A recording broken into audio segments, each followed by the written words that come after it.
Many people mistake emotional intensity for passion. We hear things like, we fight because we care so much, or the highs are incredible, but the lows are terrible, or we've always been passionate. But passion and volatility are not the same thing. One creates connection, and the other creates instability. So let's talk about how to tell the difference. So let's look at what passion really looks like. Passion is deep engagement with your partner, emotional openness, desire to be curious, affection and aliveness, feeling excited to know and be known. Strong relationships maintain a friendship and admiration and a fondness. And from the Gottman perspective, passion grows from emotional safety and connection. Is that the only perspective? No, there are other perspectives where passion, particularly intimate passion, might grow more from excitement and unknowns. So everybody has their different flavor. Um, interpersonal neurobiology says that secure attachment allows people to be fully themselves while staying connected, right? That passion flourishes when the nervous system feels safe enough for vulnerability. Um, I kind of like the bumper sticker phrase, passion is intensity with connection. So what does volatility look like? Volatility is a frequent emotional whiplash. Extreme highs followed by extreme lows, uncertainty about where you stand, feeling kind of addicted to reconciliation after conflict. We might spend a lot of time in this reconciliation process. So, what are some common signs?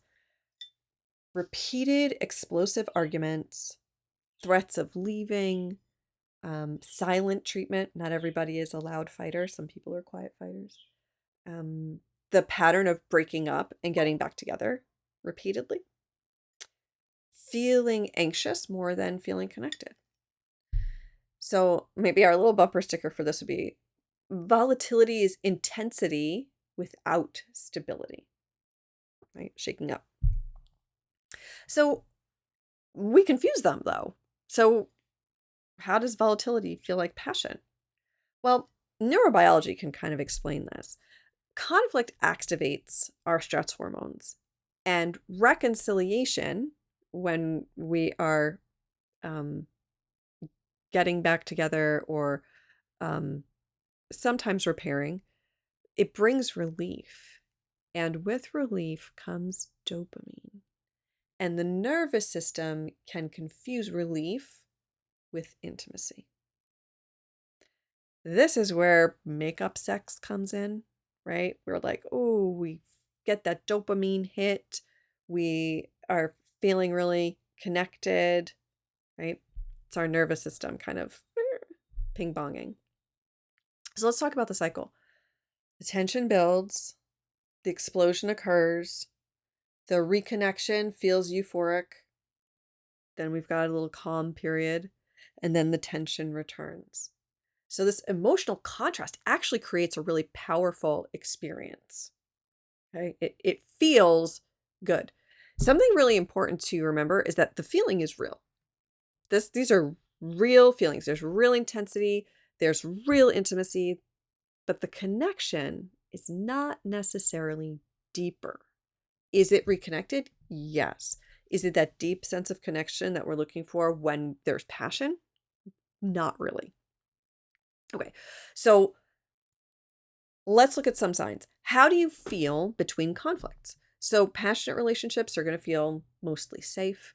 Um, Disagreements happen, but they don't dominate. And there's room for relaxation within the relationship. Volatile relationships feel a little more like walking on eggshells, if you've heard that term, like not sure where to step because everything's crunchy. You're waiting for the next argument. You spend a lot more time in hypervigilance. Like that feels more like a normal experience within your relationship. So, healthy relationships support nervous system regulation, and Volatile relationships keep the nervous system in chronic activation. So think about kind of a question for yourself. Do you spend more time feeling secure or bracing yourself? So let's look at another sign. Do conflicts lead to understanding or repetition?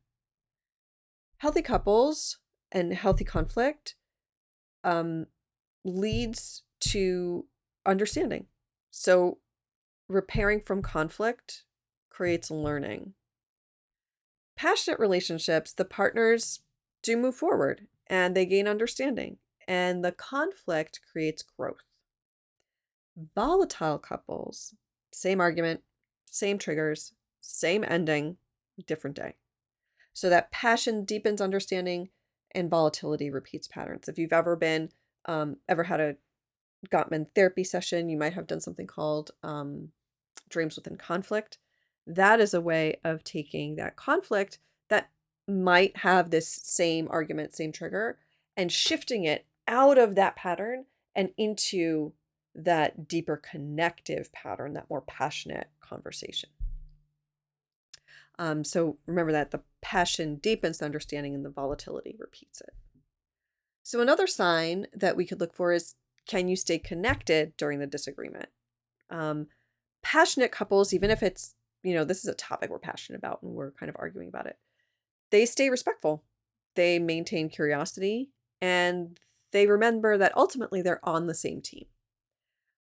Volatile couples move into attack, into defensiveness, into contempt, or into withdrawal. And the relationship itself feels threatened.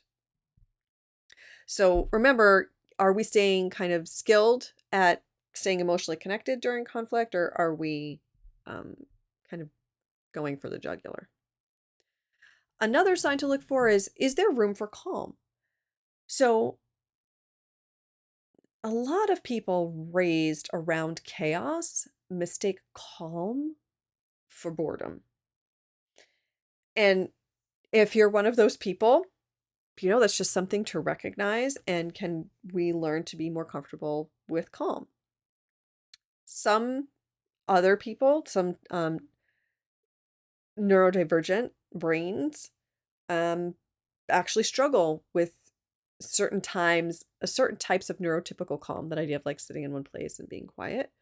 Their calm might look different. So it's the idea is, can you be calm in whatever way that works for you? Or is a lack of stuff turn into boredom? So healthy passion, includes playfulness and warmth and friendship and reliability and predictability and um, less drama.